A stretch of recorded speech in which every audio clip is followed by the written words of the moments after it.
பார்க்க போகிறோம் அப்படின்னா பச்சைப்பயிறு தோசை பார்க்க போகிறோம். அது என்ன பச்சைப்பயிறு தோசை அப்படின்னா, இது வந்து கிராமத்து சைடு ரொம்ப ரொம்ப ஃபேமஸான தோசை. காலையிலே சுட சுட சுட்டு கொடுப்பாங்க. அப்படியே அந்த நெய் வாசம் அப்படியே சூப்பராக இருக்கும் இந்த பச்சைப்பயிறு தோசையோட வாசம். வாங்க எப்படி சுடுறதுன்னு எப்படி செய்கிறதுன்னு சொல்லிட்டு வீடியோக்குள்ளே போய் பார்க்கலாம். ஓகே, வாங்க வீடியோக்குள்ளே போகலாம். இப்போ நம்ம இந்த பச்சைப்பயிறு தோசைக்கு தேவையான பொருள் என்னென்னு சொல்லிட்டு பார்க்கலாம். இது வந்து மெஷர்மெண்ட் கப் எடுத்துக்கலாம், இல்லைனா நம்ம டம்ளர் எடுத்துக்கலாம், இல்லைனா கிண்ணம் எடுத்துக்கலாம். நம்மளுடைய விருப்பம் தான், நமக்கு தேவையான அளவுகள் தான். இப்போ வந்து நான் 4 பேர் சாப்பிட்ற அளவுக்கு எடுத்திருக்கேன். இதில் வந்து 3/4 கப்பு அப்படி போட்டிருக்கு. கிராம் கணக்கு வந்து 120 கிராம் போட்டிருக்கு, 160 கிராம் போட்டிருக்கு. இதில் வந்து 1 கப்பு ஃபுல்லாக முழுக்க அதாவது இப்படி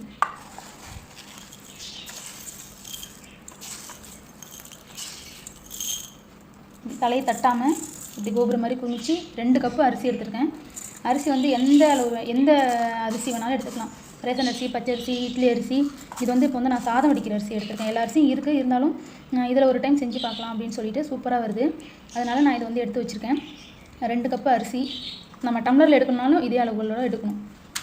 அதே மாதிரி ஒரு கப்பு ஃபுல்லாக உளுந்து எடுத்திருக்கேன். அரிசி எந்த அளவு போடுறோமோ அதில் பாதி அளவு தான் உளுந்து போடணும். 1 கப்பு உளுந்து எடுத்திருக்கேன். அதே மாதிரி 1 கப்பு ஃபுல்லாக பச்சை பயிறு எடுத்திருக்கேன். முழு பச்சை பயிறு எடுத்திருக்கேன். பச்சை பயிறு வந்து இந்த 2 கப்பு அரிசிக்கு 1.5 கப்பு வரைக்கும் எடுக்கலாம் பச்சை பயிறு. ஆனால் உளுந்து வந்து எப்படி எடுக்கணும்னா, உளுந்து வந்து அரிசி எவ்வளோ எடுக்கிறோமோ அதுக்கு பாதி தான் உளுந்து எடுக்கணும். பச்சை பயிறு வந்து 1.5 கப்பு வரைக்கும் நம்ம எடுக்கலாம். இதை நல்லா ஒரு 8 மணி நேரம் ஊற வச்சுக்கணும்.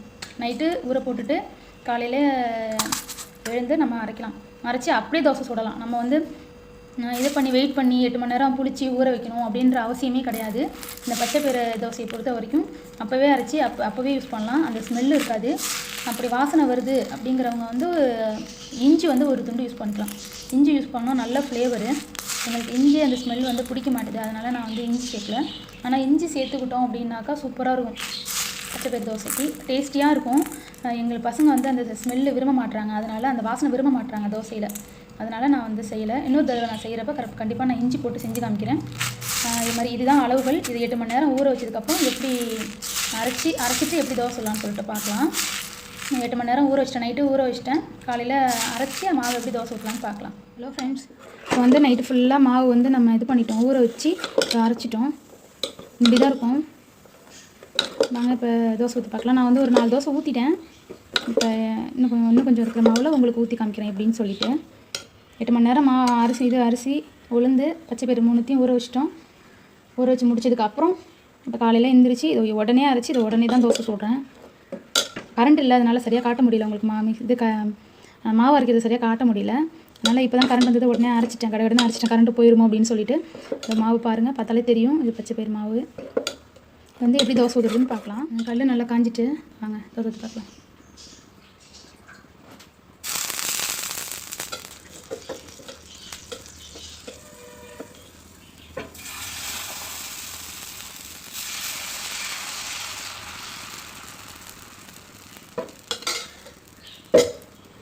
மொத்தமாகவும் இல்லாமல் மெலிசாகவும் இல்லாமல் திட்டமாக ஊற்றணும். நைஸாக ஊற்றுனீங்கன்னா உடனே திருப்பி போட்டுடணும். வந்து மொறுமொறுன்னு ஊற்றி சாப்பிடணுன்னா உடனே சாப்பிட்றணும். இது வந்து ஆற வச்சு அப்படிலாம் சாப்பிட முடியாது. அப்படியே ஊற்றி அப்போ போய் சாப்பிடணும்.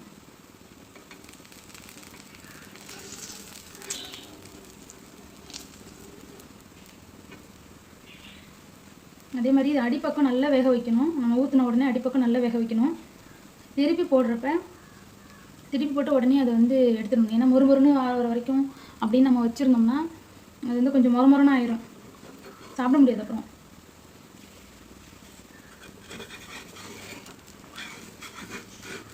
கரெக்டான பதத்தில் வேக வச்சு கரெக்டாக நம்ம எடுத்துட்டோம்னா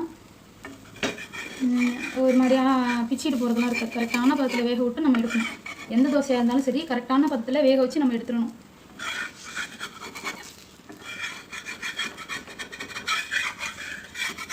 எல்லாராலையும் தோசை ஊற்ற முடியும். சிலருக்கு வந்து தோசை வரவே வரல அப்படின்லாம் சொல்லுவாங்க. கரெக்டாக நம்ம எடுக்கணும், பொறுமையாக எடுக்கணும், வந்துடும். அவ்வளோதான், முடிஞ்சிடும்.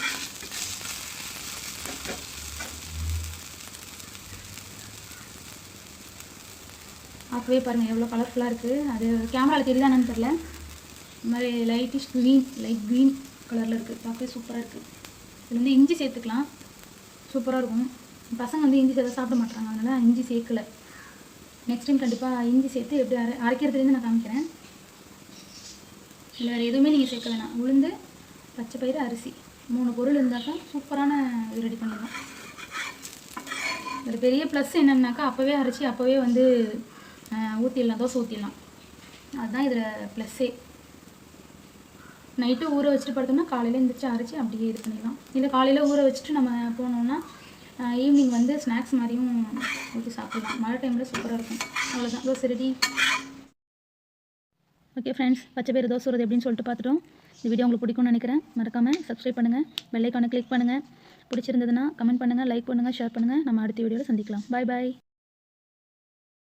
இன்றைக்கி நம்ம என்ன